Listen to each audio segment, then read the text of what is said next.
Alors, nous sommes aujourd'hui le 8 août, c'est le 221e, Oui, 221e jour.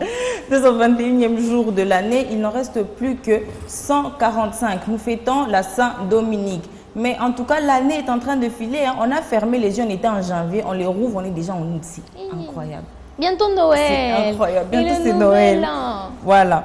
Alors, voyons ce que a retenu l'histoire en ce 8 août, en fait. Nous sommes en 1960. Naissance de Semira Mia. Tu n'es pas né en 1960, Semira. Mais il fallait seulement accepter. Bref, je vais vraiment vous mettre dans le contexte. Nous sommes en 1960, plus précisément le 30 juin. On n'est pas encore le 8 août. Attendez, j'y arrive. Le 30 juin 1960, pour tous ceux qui ont une certaine connaissance du pays et même pour les bébés, en fait, on sait que pour le 30 juin 1960, c'est le jour où notre pays a fini par obtenir son indépendance. Mais alors, il y a une crise politique, ethnique qui a commencé à sévir de 1960 en 1965, quand Joseph Mobutu Sese Seko Wazabanga Kukumedo, le maréchal, a fini par prendre le pouvoir. On sait comment il a pris le pouvoir, mais comme je l'ai dit, ça, c'est une autre histoire. Alors, étant donné que les gens n'arrivaient pas à se mettre d'accord, il y a des États qui ont décidé de se faire la malle. Ils se sont dit, ah mais moi j'en ai marre en fait, je vois pas mon intérêt, pourquoi est-ce que je reste attaché au Congo? Allez, je me casse. Du coup, je pense que nous en avons parlé aussi la dernière fois, il y a eu 2 États en République démocratique du Congo qui, dans les années 60, ont décidé de faire sécession du gouvernement central. Il s'agit de l'État du Katanga et celui du Kasaï. Attends, excuse-moi s'il te plaît. Andrea, tu sais... d'histoire, c'est miracle. Excuse-moi, parce que tu sais que chez nous, quand tu dis État, je vois État en tant qu'entité pays. C'est vrai, j'aurais dû dire province. Parce que si tu disais par exemple territoire, j'aurais peut-être compris. Mais quand tu dis État, ça va dans le sens de pays. Ah, c'est étudiant en sciences politiques. Excuse-nous. C'est politologue, oh là là. Tu veux que je te parle en termes de régions? Excuse-moi. Donc, je vais parler des provinces. Il s'agit de la province du Katanga. Tu es contente? Satisfaite? Oui. Merci. Et de la province du Kasaï, ou plus précisément celle du Sud Kasaï. Alors, le 8 août 1960, un certain Albert Kalonji a décidé de détacher la province au gouvernement central, appelant maintenant la province État minier du Kasaï. En fait, il y a eu beaucoup je l'ai expliqué, beaucoup de crises, beaucoup de conflits. On ne savait pas qu'est-ce qui se passe avec les chefs coutumiers, qu'est-ce qui se passe avec le gouvernement, qui va prendre le pouvoir, qui va gérer, Voilà. Et Albert Kalonji, qui est derrière, en fait, est lui aussi né de la... C'est quoi le mot? De la noblesse Luba. C'était un sang-bleu, en fait, un érudit, voilà. Oh là là. Oui, tout le tintouin. Et il a travaillé, en fait, avec Lumumba. Il a travaillé avec Lumumba. Et le jour où le gouvernement devait être, disons... C'est quoi le terme, Sima? Est-ce que tu peux m'aider? Le jour où on devait... on devait installer le gouvernement. Oui, installer le gouvernement, je ne sais pas trop quel verbe je pourrais utiliser. Mais Lumumba a écarté Albert Kalonji. Et c'est à partir de ce moment-là qu'il a décidé de faire sécession de la province du Sud Kasaï. Ensuite, quand il a fait sécession, tous les chefs coutumiers Luba ont décidé de lui donner non pas tous les attributs, les pouvoirs ancestraux, mais juste une partie parce qu'ils voyaient qu'il allait défendre leurs intérêts.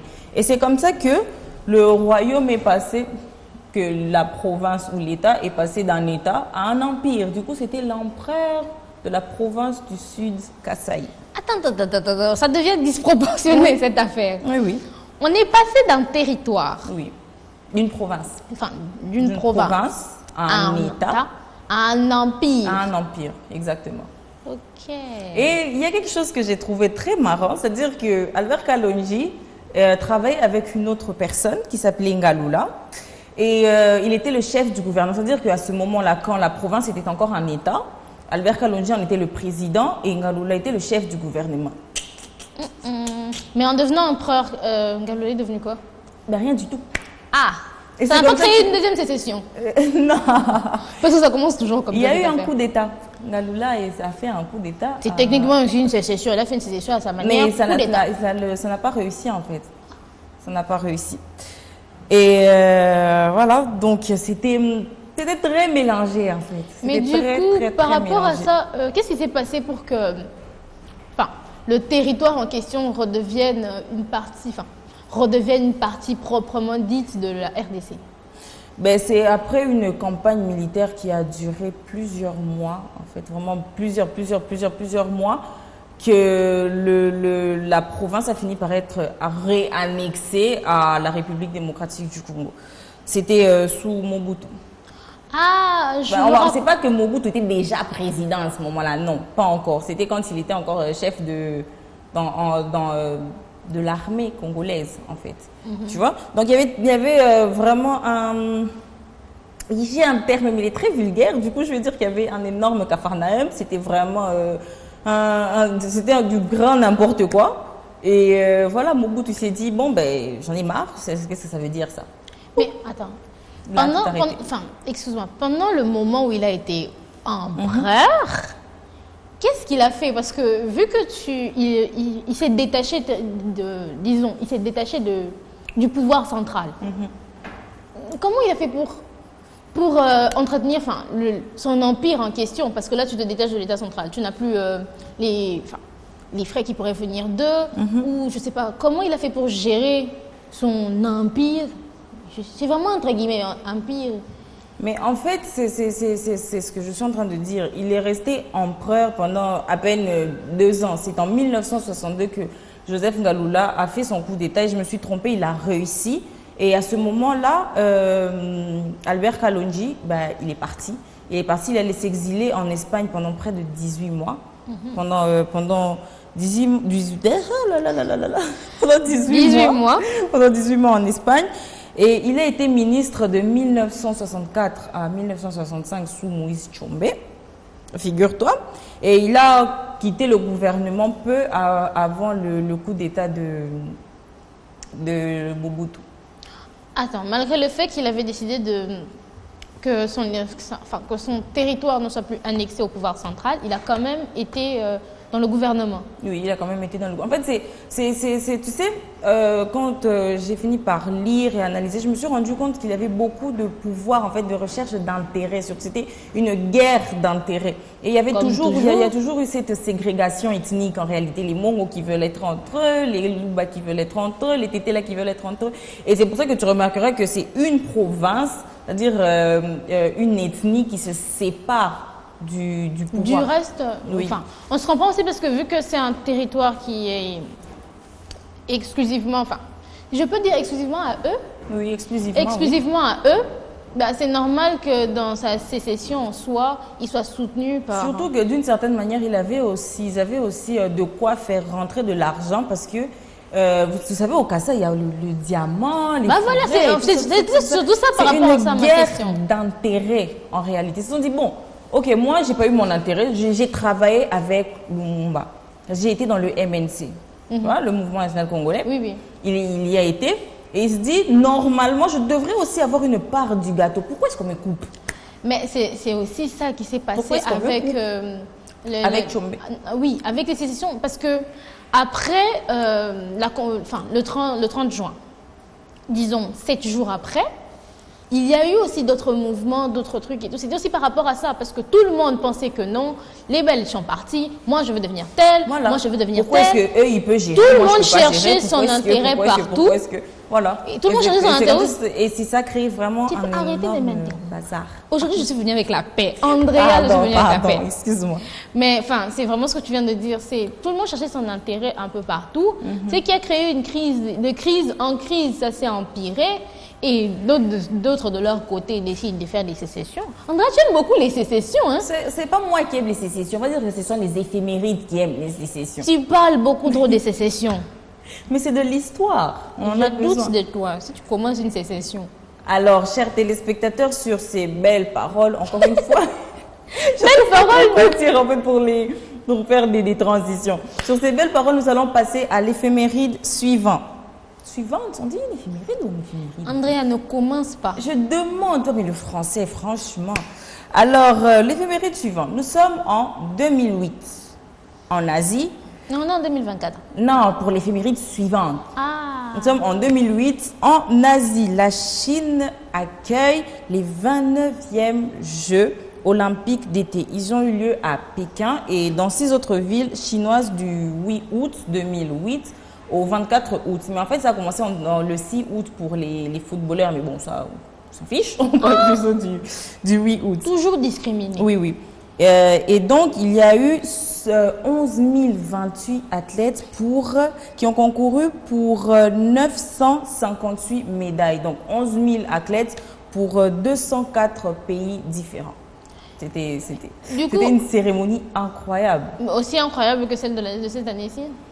Parce que cette année-ci, on a eu droit à Céline Dion, on a eu droit à Lady Gaga, on a eu droit à Yana Nakamura, à Philippe Catherine et j'en passe. En fait, c'est la cérémonie de cette année quand même a eu des avis qui étaient très controversés. Tu vois, les gens n'étaient pas totalement d'accord. Ils ont dit blasphème par rapport aux chrétiens, tu vois. En parlant de critiques d'ailleurs, le président Kim Jong-un aurait critiqué le fait qu'il s'est rendu compte que ce n'est plus la France d'antan parce que, à savoir aussi, il a étudié en France à un moment. Et il y a eu plusieurs critiques aussi par rapport à ça. Même lui, ils ont parlé d'éthique, de morale, de décadence. Donc, il y a vraiment eu plusieurs critiques. C'était vraiment quelque chose d'incroyable. On avait une représentation d'un tableau. On voit Jésus avec ses disciples. Il y a un truc bleu. Je me suis dit, qu'est-ce que c'est? Pour tous ceux qui sont comme André, qui ne savent pas ce qu'était le truc bleu, ce n'est pas quelque chose, mais quelqu'un. Oh, c'est une personne peinte en bleu. Mais c'était un schtroumpf, je comprends pas. Nous ne savons point. On va essayer de comprendre. André, on va se renseigner un peu plus là-dessus. Un peu plus, vraiment. Mais revenons-en aux Jeux de Pékin. Alors, la RDC aussi avait participé? Oui, en 2008, oui, mais bon, on n'a pas gagné. Attends. Tu peux me dire, en quelle année on a gagné une médaille? On n'a jamais gagné de médaille olympique, chers téléspectateurs. Nous avons commencé cette participation à partir des années 1968. Non, 64. 68. Oui, et de 1968 en 2024, nous n'avons gagné aucune médaille. On va gagner.